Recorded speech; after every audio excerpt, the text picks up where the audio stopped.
What's happening, guys? This is Bharat Nagpal for iGander.in, and today we're going to be reviewing the new Sony Xperia C. Now, the Xperia C is Sony's first foray into the budget MediaTek dual SIM smartphone space, and this device is powered by Android 4.2.2 and it runs on the MediaTek 6589 chipset.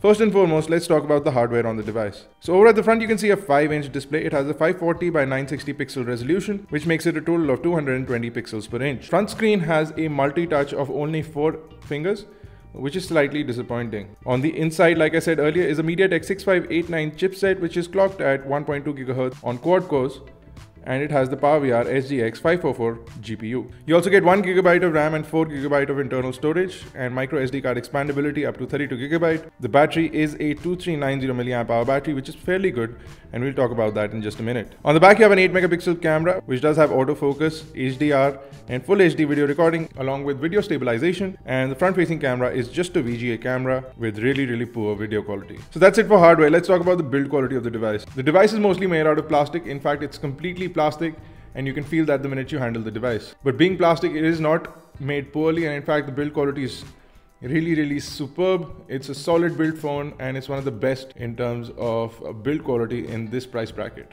The back panel is removable, and you can access your dual SIM card slots along with the micro SD card slot once you remove the back panel. If we talk about OS, the device is running Android 4.2.2, and it runs on the Timescape sort of UI that Sony has been using. They don't call it Timescape anymore, but it's Sony's user interface that they've been using on devices. It's one of the snappiest user interfaces out there. It's really fast and intuitive, but it's sort of dated and needs to be changed now. We believe it needs to be upgraded. It needs to be cleaner. Sony hasn't done that in a long time. You do get your standard set of applications from Sony, and you can download a lot of applications for Sony devices from the Play Store as well. You also get Sony specific widgets that are preloaded onto the device. As far as usability is concerned, the device is fairly responsive. Internet browsing is good, video playback is impressive, and you'll enjoy gaming on this device as well.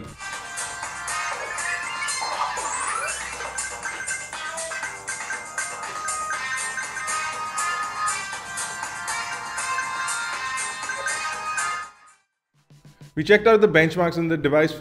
The benchmark scores were average for this chipset and can be compared to any other device running the MediaTek 6589. Funnily enough, no information is available on the camera module, and it does not seem to be the Sony sensor that we are used to. So it would be really ironic if Sony didn't use one of their own sensors on the handset. Camera quality seems slightly lower than usual, and images are slightly less sharp when compared to 8 megapixel cameras from other Sony smartphones. Video quality is decent, and video stabilization is also decent. You'll get a standard quality video in terms of the color reproduction is not that great from the camera sensor, and that in itself proves that the sensor is not as good as comparative sensors from Sony. Overall, the device offered great feedback in terms of usability, in terms of build quality, and in terms of performance.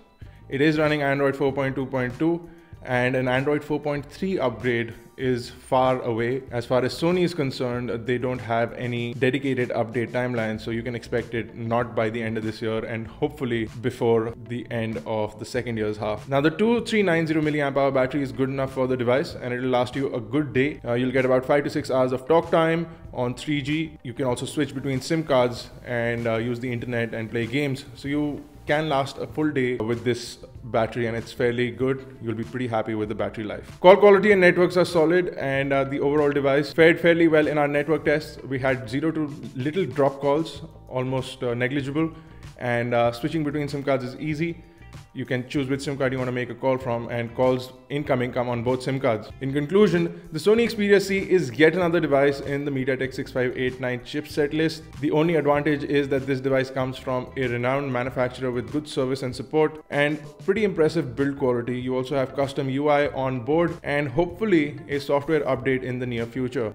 Well, in any case, the probability of a software update from Sony is slightly better than probability of a software update from any of the other manufacturers using the MediaTek 6589. For a price of rupees 18,000, if you're looking for a device with a 5-inch screen, you get a lot of options for devices running a 720p display and even a full HD display. So you may want to pick and choose carefully what your hardware is. As far as the Sony Xperia C is concerned, it's one of the better devices, but it's definitely not the best considering the hardware and the price that it brings to the table. If you have any questions or queries, do visit our full review of the Xperia C on iGander.in. Catch us on Facebook, Twitter, Google+.